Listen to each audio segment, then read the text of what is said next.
Hi friends, cross cut బ్లౌజ్ని ఏ విధంగా cutting చేయాలని చూపిస్తున్నానండి. ఆ జాకెట్ ఇప్పుడు ఈ విధంగా సన్నగా ఉండేవారు 80 సెంటీమీటర్స్ తీసుకోవాలి. లావుగా ఉండేవాళ్ళు 1 మీటర్ తీసుకోవాలి. ఇప్పుడు మనకి అంచు భాగాలు ఎప్పుడు కూడా మనకి ఎదురుగా వచ్చే విధంగా ఈ విధంగా వేసుకోవాలి.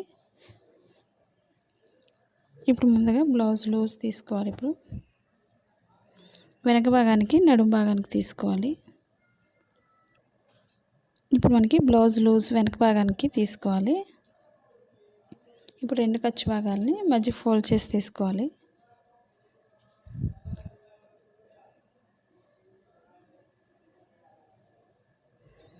కింద నడుము భాగానికి మనం బెల్ట్ భాగం తీసుకున్నట్లయితే మనకి స్టిఫ్గా ఉంటుంది, నడుము భాగం పైకి ఎత్తకుండా ఉంటుంది.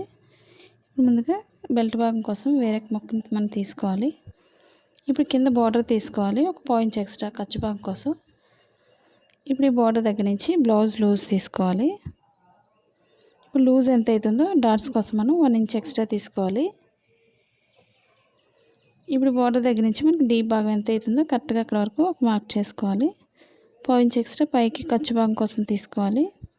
మనకి షోల్డర్ జారిపోతున్నట్లయితే మనకి ఈ డీప్ భాగం దగ్గర పట్టుకొని మనం కరెక్ట్గా మెడ భాగానికి ఎంత అవుతుందో లూజ్ ఈ విధంగా తీసుకున్నట్లయితే మనకి మెడ భాగం కరెక్ట్గా వస్తుంది, జారకుండా. ఇప్పుడు స్టిచ్చింగ్ పాయింట్కి ఒక మార్కింగ్, ఖర్చు భాగానికి పాయింట్స్ ఎక్స్ట్రా బయటకు తీసుకోవాలి. మనకి బ్లౌజ్ ఖర్చు భాగంతో ఎంత అయితే పొడవు ఉందో పొడవు భాగానికి ఒక మార్క్ చేసుకోవాలి. స్టిచ్చింగ్ పాయింట్ దగ్గర ఒక మార్క్ చేసుకోవాలి ఈ విధంగా. ఇప్పుడు లూజ్ చూసుకోవాలి, ఖర్చు భాగంతో ఎంత అవుతుందో అంతవరకు ఒక మార్క్ చేస్తున్నాను. స్టిచ్చింగ్ పాయింట్ దగ్గర ఒక మార్క్ చేసుకోవాలి. ఇప్పుడు ఇక్కడ నుంచి చంక భాగానికి తీసుకోవాలి. ఇప్పుడు కరెక్ట్గా మనకు లూజ్ ఎంత అవుతుందో స్టిచ్చింగ్ పాయింట్కి ఒక మార్కింగ్, ఖర్చు భాగానికి పైకి ఒక మార్క్ చేసుకోవాలి ఈ విధంగా. ఇప్పుడు మనకి మార్కింగ్ దగ్గర నుంచి స్టిచ్చింగ్ పాయింట్ ఎక్కడైతే ఉందో స్టిచ్చింగ్ పాయింట్ దగ్గర ఒక మార్క్ చేసుకోవాలి. ఇప్పుడు షోల్డర్ దగ్గర మెడ భాగం దగ్గర నుంచి కింద డీప్కి మనం ఈ విధంగా స్ట్రైట్గా మార్క్ చేసుకోవాలి. ఈ ఖర్చు భాగం కోసం స్టిచ్చింగ్ పాయింట్ కోసం సెకండ్ లైన్ మనం ఈ విధంగా మార్క్ చేసుకున్నట్లయితే మనకి స్టిచ్చింగ్ చేసేటప్పుడు ఈజీగా ఉంటుంది. ఇప్పుడు షోల్డర్ నుంచి చంక భాగానికి ఈ విధంగా స్ట్రైట్గా మార్క్ చేసుకోవాలి. ఇప్పుడు లూజ్ కోసం మార్క్ చేసుకోవాలి. ఇప్పుడు మనకి బ్లౌజ్ లూజ్ ఎంత అవుతుందో లూజ్ భాగానికి ఒక మార్క్ చేస్తున్నాను. స్టిచ్చింగ్ పాయింట్ దగ్గర ఒక మార్క్ చేసుకోవాలి. ఇప్పుడు చంక భాగం దగ్గర ఒక 1.5 ఇంచ్ ఉండే విధంగా ఈ విధంగా మార్క్ చేసుకొని షోల్డర్ నుంచి స్ట్రైట్ తీసుకొని కార్నర్కి వచ్చేసరికి రౌండ్ చేసుకోవాలి. ఇప్పుడు మెడ భాగం కోసం ఈ కార్నర్లో మార్క్ చేసుకొని మనం పెద్ద మెడ కావాల్సిన వాళ్ళు కొంచెం కింద నుంచి తీసుకోవచ్చు, చిన్న మెడ కావాల్సిన వాళ్ళకి ఈ విధంగా కొంచెం పైనుంచి తీసుకున్నట్లయితే మెడ భాగం తగ్గుతుంది. ఇప్పుడు ఫస్ట్ మార్కింగ్ దగ్గర నుంచి కటింగ్ చేస్తున్నాను.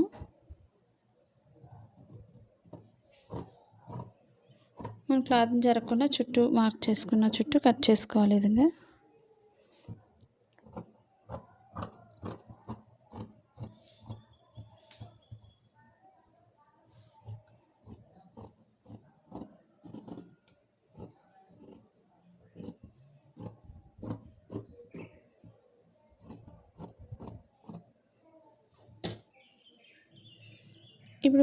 ఇప్పుడు వెనక భాగానికి బెల్ట్ భాగం దగ్గర జాయింట్ చేసే దగ్గర మనం కొంచెం కట్ చేసుకోవాలి, ఇక్కడ నుంచి జాయింట్ చేయడం కోసం తెలియడం కోసం. ఇప్పుడు వెనక భాగానికి డాట్స్ చూపిస్తున్నాను. ఇప్పుడు షోల్డర్ మధ్య భాగం నుంచి ఈ విధంగా ఫోల్డ్ చేసుకోవాలి. మధ్య భాగానికి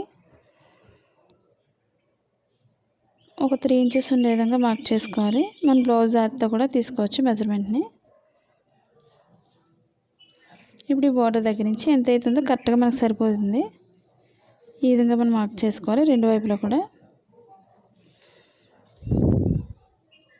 ఇప్పుడు 2 వైపులా మనకి మార్కింగ్ తెలియడం కోసం నేను కొంచెం కట్ చేస్తున్నాను ఈ విధంగా.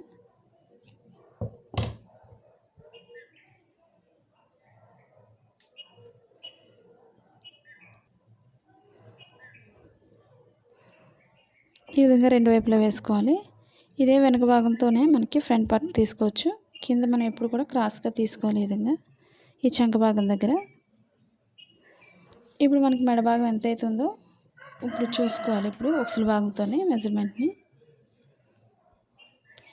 ఇప్పుడు షోల్డర్ మధ్య భాగం నుంచి కింద డాట్కి సాగకుండా ఎంత అవుతుందో ఈ విధంగా చూసుకోవాలి. మన స్టిచ్చింగ్ పాయింట్ దగ్గర నుంచి పెడుతున్నాను. ఈ విధంగా మనకి ఇది ఎక్కడి వరకు అవుతుందో అక్కడ వరకు మనం కింద నడుము భాగాన్ని మనం పైకి ఫోల్డ్ చేసుకోవాలి. ఈ విధంగా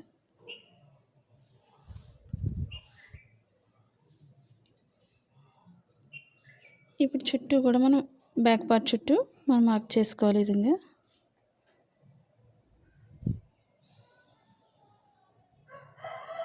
ఇప్పుడు ఓపెన్ సైడ్ పైకి మార్కింగ్ చేసుకోవాలి. ఎందుకంటే మనకి ఇది బ్యాక్ పార్ట్ కాబట్టి బ్యాక్ పార్ట్ మెడ భాగానికి మనం ఫ్రంట్ పార్ట్ తీసుకోకూడదు.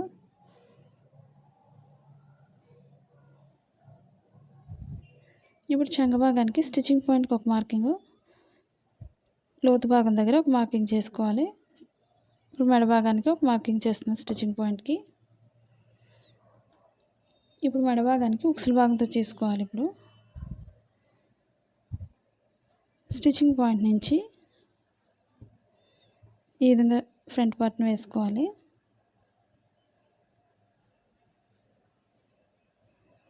ఇప్పుడు మనకి ఇది ఎక్కడైతే ఉందో మార్కింగ్ని కొంచెం పైకి మార్క్ చేసి ఈ విధంగా కొంచెం ఒక పాయింట్ ఎక్స్ట్రా పైకి మార్క్ చేసుకోవాలి. ఇప్పుడు స్టిచ్చింగ్ పాయింట్ నుంచి కొంచెం లోతు భాగం తీసుకుంటే కార్నర్లో రౌండ్ చేసుకోవాలి. మనకు సరిపోతుంది లేదా ఒకసారి స్టిచ్చింగ్ పాయింట్ నుంచి చూసుకోవాలి. మనకి ఈ విధంగా కొంచెం మిగిలినట్లయితే స్టిచ్చింగ్ పాయింట్కి కొంచెం కిందకి మార్క్ చేసుకోవాలి. ఇప్పుడు స్టిచ్చింగ్ పాయింట్ నుంచి మధ్యలో డాట్ కోసం కింద ఖర్చు భాగం కోసం మనం 1 ఇంచ్ ఎక్స్ట్రా కిందకి మార్క్ చేసుకోవాలి. ఇప్పుడు షోల్డర్ మధ్య భాగం నుంచి కింద డాట్కి మనం సాగకుండా ఎంత అవుతుందో ఈ విధంగా మనం మార్కింగ్ చేసిన షోల్డర్ మధ్యలోనికి వేసుకొని మనకి ఇక్కడికి లోతు తీసుకోవడం కోసం మనం మార్క్ చేసుకోవాలి. సన్నగా ఉండే వరకు పైన సరిపోతుంది లోతు భాగం. లావు ఉండాలి, కొంచెం చెస్ట్ పాయింట్ ఎక్కువ ఉండాలి, కొంచెం కింద నుంచి ఈ విధంగా మార్క్ చేసుకోవాలి లోతు భాగానికి. ఇప్పుడు మనకి నడుము భాగానికి వచ్చేసరికి కొంచెం లోతు భాగం పైకి మార్క్ చేసుకోవాలి ఈ విధంగా. ఇప్పుడు స్టిచ్చింగ్ పాయింట్ ఎంత అవుతుందో స్టిచ్చింగ్ పాయింట్కి ఒక మార్క్ చేస్తున్నాను ఈ విధంగా. ఇప్పుడు మనం మార్కింగ్ చేసిన చుట్టూ కూడా కట్ చేసుకోవచ్చు. ఇప్పుడు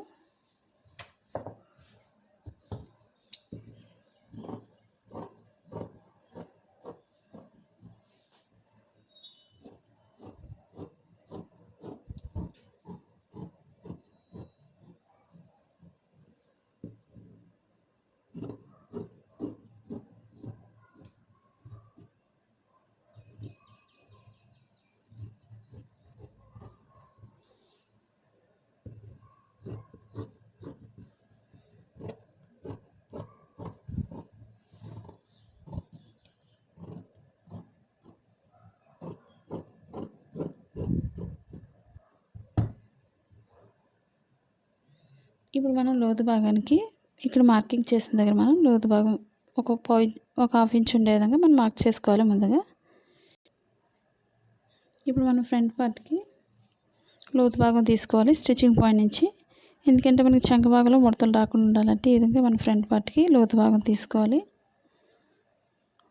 బ్యాక్ పార్ట్కి లోతు భాగం తీసుకోకూడదు, సన్నగా తీసుకోవాలి.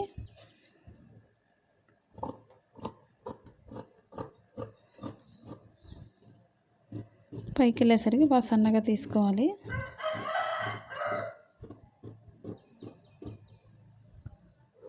ఇప్పుడు స్టిచ్చింగ్ పాయింట్లో మనం కొంచెం కట్ చేసుకోవాలి.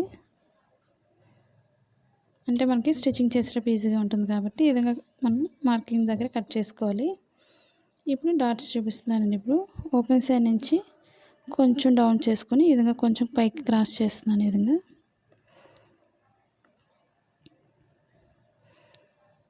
మనకి డాట్స్ పొడవు ఎంత ఉన్నాయో మనం ఉక్సుల భాగంతో చూసుకోవచ్చు. మనకి ఖర్చు భాగానికి ఒక పావు ఇంచ్ ఎక్స్ట్రా వదులుకొని మనకి డాట్ ఎంత అవుతుందో కరెక్ట్గా సరిపోతుంది ఈ విధంగా. ఇప్పుడు కింద షేప్ చూసుకోవాలి. ఇప్పుడు ఓపెన్ సైడ్ నుంచి ఖర్చు భాగానికి ఒక పావు ఇంచ్ ఎక్స్ట్రా వదులుకోవాలి. ఇప్పుడు స్టిచ్చింగ్ పాయింట్ దగ్గర డాట్ లూజ్కి స్టిచ్చింగ్ పాయింట్కి ఒక మార్క్ చేస్తున్నాను. మనం లోతు భాగానికి మార్కింగ్ చేసిన దగ్గర ఇక్కడి నుంచి మధ్యలో డాట్ పొడవు వస్తుంది. ఈ విధంగా మనకి కరెక్ట్గా సరిపోయింది. ఇప్పుడు పొడవు భాగం చూసుకోవాలి. మనకు పొడవు ఎంత అవుతుందో అక్కడికి ఒక మార్క్ చేస్తున్నాను. ఇప్పుడు రెండింటికి గ్యాప్ ఎంత అవుతుందో మూడో దానికి కూడా అదే విధంగా ఉంచుకొని మనం మూడో డాట్ వేసుకోవాలి. ఈ విధంగా కూడా మనం మార్క్ చేసుకోవచ్చు.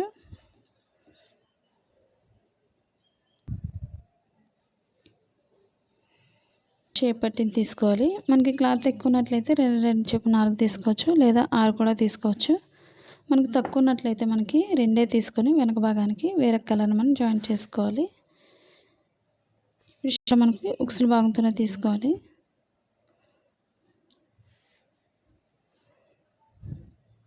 ఇప్పుడు కింద ఒక పాయింట్ ఎక్స్ట్రా వదులుకోవాలి ఖర్చు భాగానికి.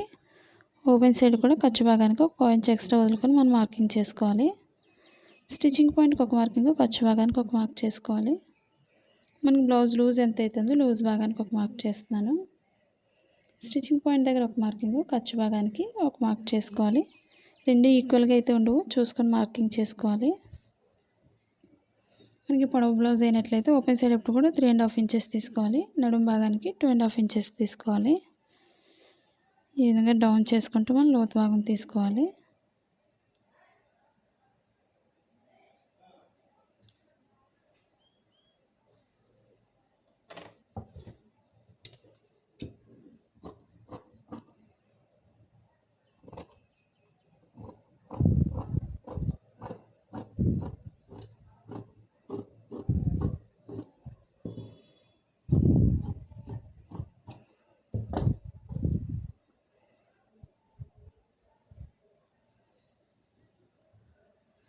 ఇప్పుడు మనం ఓపెన్ సైడ్ ముక్కలు తీసుకోవాలి. ఉక్సుల భాగానికి ఒకటి, తాళ్ళ భాగానికి ఒకటి.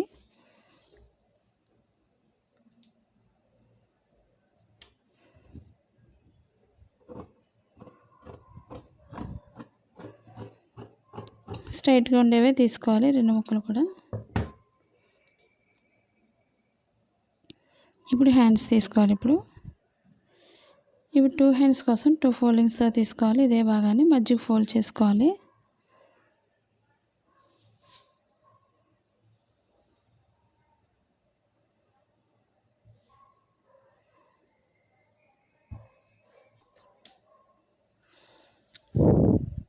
ఇప్పుడు ఈ విధంగా హ్యాండ్స్కి ఎప్పుడు కూడా ముడత లేకుండా కరెక్ట్గా వేసుకోవాలి. 4 పొరలు కూడా మనకి ఒకేలా ఉండే విధంగా చూసుకొని మార్కింగ్ చేసుకోవాలి. ఇప్పుడు మనం హ్యాండ్ లూజ్ తీసుకోవాలి. మనకి ఎప్పుడు కూడా కింద భాగానికి ఒక 1.5 ఇంచ్ వదిలిపెట్టుకొని మనం మార్కింగ్ చేసుకోవాలి. ఎందుకంటే కింద మిషన్ స్టిచ్చింగ్ కోసం, హెమ్మింగ్ వర్క్ కోసం మనం 1.5 ఇంచ్ వదులుకోవాలి కింద భాగానికి. ఇప్పుడు ఇక్కడి నుంచి బార్డర్ తీసుకోవాలి. ఇప్పుడు కరెక్ట్గా షోల్డర్ దగ్గర స్టిచ్చింగ్ పాయింట్కి ఒక మార్కింగ్, ఖర్చు భాగానికి ఒక మార్క్ చేస్తున్నాను. పాయింట్స్ ఎక్స్ట్రా ఉంటే సరిపోతుంది. ఇప్పుడు లూజ్ తీసుకోవాలి స్టిచ్చింగ్ పాయింట్ దగ్గర నుంచి పొడవు భాగానికి. ఇప్పుడు 2 ఇంచెస్ ఎక్స్ట్రా మనం కట్ చేసుకోవాలి. మనకి క్లాత్ బాగా ఎక్స్ట్రా కావాలనుకున్నట్లయితే కొంచెం అటాచ్ చేసుకోవచ్చు.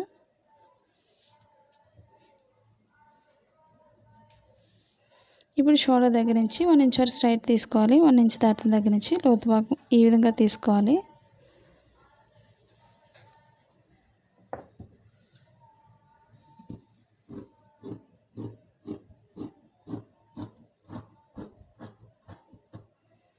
మనకి ఎక్స్ట్రా భాగాన్ని కొంచెం కట్ చేసుకోవాలి.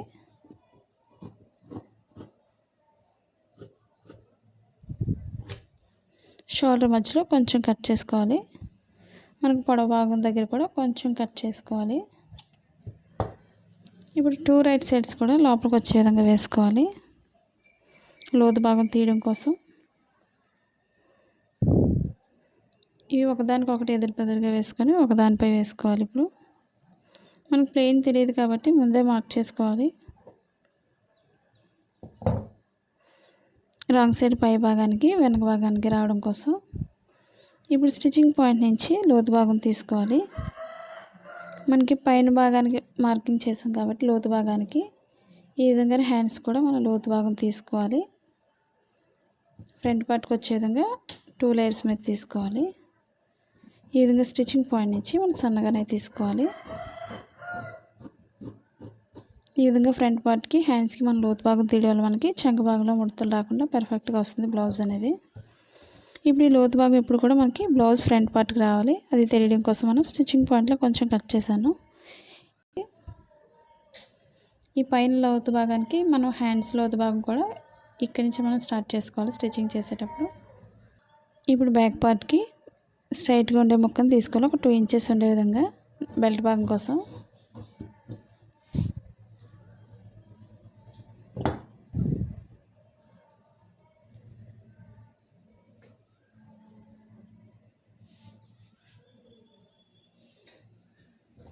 ఇప్పుడు మెడ భాగానికి ఇప్పుడు కూడా మనం క్రాస్గానే కట్ చేసుకోవాలి.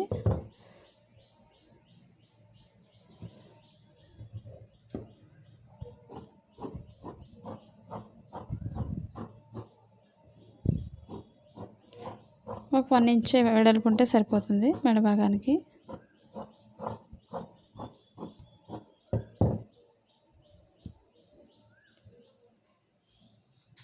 ఈ వీడియో మీకు నచ్చినట్లయితే లైక్ చేయండి, షేర్ చేయండి, సబ్స్క్రైబ్ చేయండి.